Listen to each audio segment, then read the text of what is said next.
अरे गुरुजी का फोटो हम जहां भी रहेंगे, कहीं भी रहेंगे, किसी भी परिस्थिति में रहेंगे, गुरुजी का फोटो दिल और दिमाग में है और हर्ष है। वही तो एक ऐसा नेता है, मैंने बहुत बड़े बड़े सेंट्रल लेवल के नेता को भी देखा है, कोई भी नेता रात में मीटिंग नहीं करता, किसी का हिम्मत नहीं है। और गुरुजी के मीटिंग में प्रत्येक साल हम देखते हैं दुमका में 2 फरवरी में, इसको देखने के लिए, इसको सुनने के लिए गरीब लोग जो अपना खाना खा के चलते हैं, रात भर शीत लहर में बैठ करके गुरुजी को देखते हैं, गुरुजी को सुनते हैं। कौन ऐसा नेता है देश में जी, पूरे रात भर उसको देखने के लिए, उसको सुनने के लिए? कोई ऐसा नेता पैदा हुआ नहीं हुआ। और आज तक मात्र गुरुजी को ही पता था अलग राज क्यों चाहिए। अलग राज इसलिए चाहिए कि यहां मिनरल्स ही मिनरल्स है, यहां खनिज संपदा भरा पड़ा है, और यहां का स्थिति जब तक राज्य अलग नहीं होगा तब तक गुरुजी का आंदोलन होगा, और आंदोलन होने के बाद राज्य अलग हुआ, और राज्य अलग होने के बाद हमारी सरकार बनी, और जो मैनिफेस्टो में है वो लागू नहीं हो रहा। और ये जो हमारे स्टीफन मरांडी है, बहुत सीनियर है, हमसे भी सीनियर है, बहुत मैं मानता हूं उसको, बहुत मैं मानता हूं। और ये बताइए, ये कौन कौन पार्टी, कौन कौन घाट का पानी पिया और अभी फिर वापस आया और हमको लेसन सिखा रहा है कि भाई इतना फोर्स क्यों? क्या हम कहीं वातावरण बिगाड़ रहे थे क्या? क्योंकि मेरा क्षेत्र है और ये एसपीटी एक्ट, सीआईटी एक्ट 1932 के आधार पर स्थानीय नीति, खतियानी आधारित नियोजन नीति, यही सब तो मेरा मुद्दा था, लोगों को बताते। लेकिन चलिए, सच्चाई की विजय होती है, और मैंने किसी का कुछ बिगड़ा भी नहीं। मैंने इतने लोग जुट गए, इतने लोग जुटे जो हमको विश्वास नहीं हो रहा था कि इतने लोग जुटेंगे। जितना बड़ा पंडाल बनाए तो उससे भी बाहर छपला गया और बीच में हाथ जाकर के अपना विचार लोगों के साथ रखे। ऐसा लग रहा था कि यहां पर कुछ बॉर्डर में कुछ होने जा रहा है। ये किसके इशारे पे हुआ, क्यों हुआ?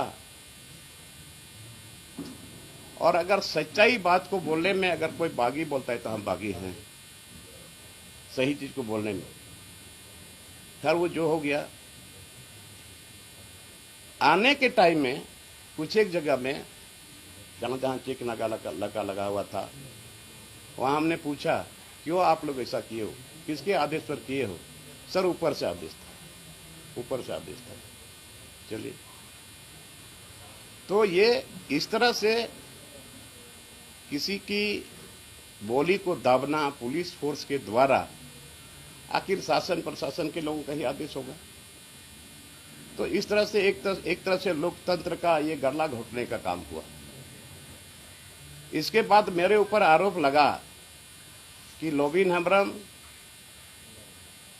गुरुजी का फोटो लगाता है, पार्टी का झंडा लगाता है, और मैंने मीटिंग में, भरी मीटिंग में हमने कहा, पाकुड़ में भी और बोरियो में भी, कि भाई आप ही लोग हैं, चुनाव के वक्त में आप लोग इतना झंडा ढोए और अभी कहां एक भी झंडा? बोले कि नहीं ढोएंगे। लोगों में आक्रोश है, और यही स्थानीय नीति और नियोजन नीति को लेकर के और एसपीटी एक्ट को सिया। और हमारा तो मांग शुरू से यही रहा कि आज यहाँ हमारे लोग शहीद हुए हैं।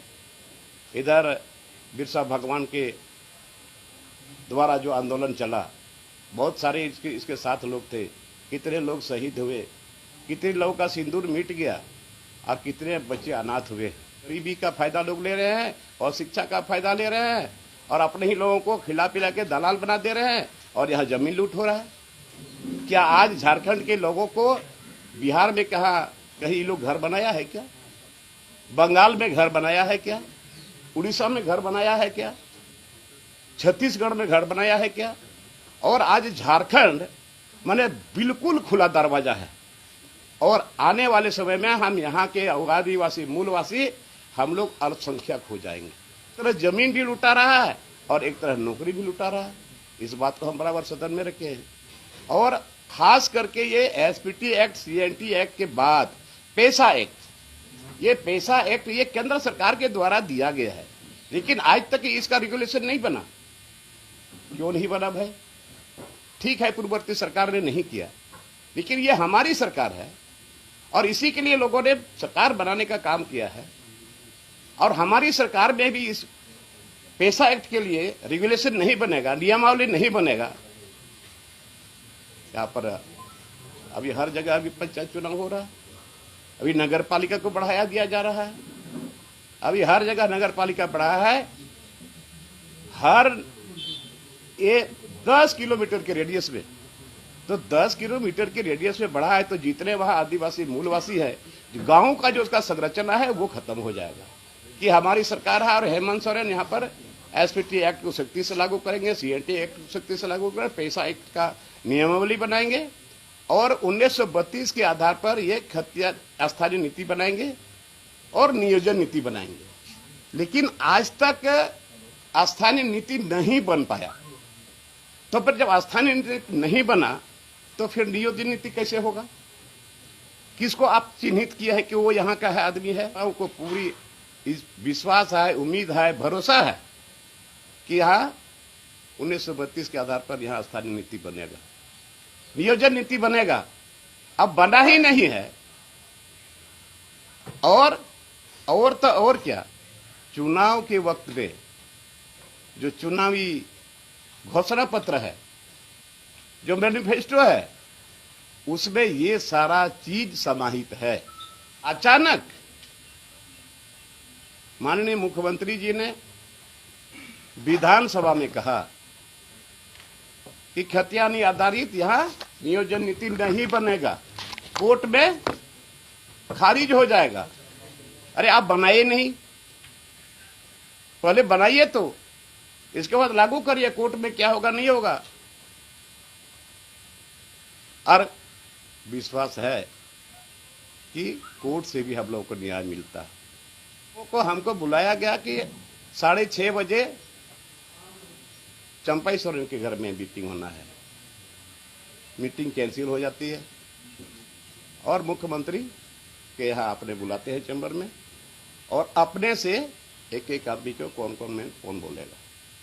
हमको बोला, हम भी सोच रहे थे कि हमको भी बोलने का मौका मिलेगा, लेकिन नहीं मिला और बहुत तकलीफ हुआ हमको। एक तो सीनियर भी हैं, जो नए हैं उसको 2-2 बार मिलता है, 3-3 बार मौका मिलता है, लेकिन हमको नहीं दिया गया। अभी हमारे मुख्यमंत्री ऊर्जावान हैं, हम चाहते हैं, उसको दिल से चाहते हैं और मुख्यमंत्री से हमारी कोई लड़ाई नहीं है। क्यों लड़ेंगे? नेता हमारे गुरुजी हैं, हेमंत सोरेन तो मेरा भतीजा है, तो अगर मारिया कुछ गलती करेगा तो हम बोलेंगे कि नहीं बोलेंगे? बोलने का अधिकार भी बनता है मेरा। और गुरुजी है, अगर वो हमको 2 थप्पड़ मार भी दे, बर्दाश्त कर लूंगा। बर्दाश्त क्या करूंगा? अगर गुरुजी बोले तुम सर काट के दे दो, मैं सर काट के उसके चरणों पे रख दूंगा। लेकिन हम पर ब्लेम लगा दिया स्टीफन मर्डी कि ये दवा दुकान वाले के पास जितना भीड़ होता है उतना भी लोग हम मीटिंग में भीड़ नहीं होता है, बोलिए। और बोला कि गुरुजी का झंडा क्यों लगाता है? अरे वो मेरा गुरु है यार। अरे कोई भी पूछता है तो क्या भगवान को पूछ करके पूछता है? गुरुजी हमारी आदर्श है, हमारे आदर्श नहीं, पूरे झारखंड के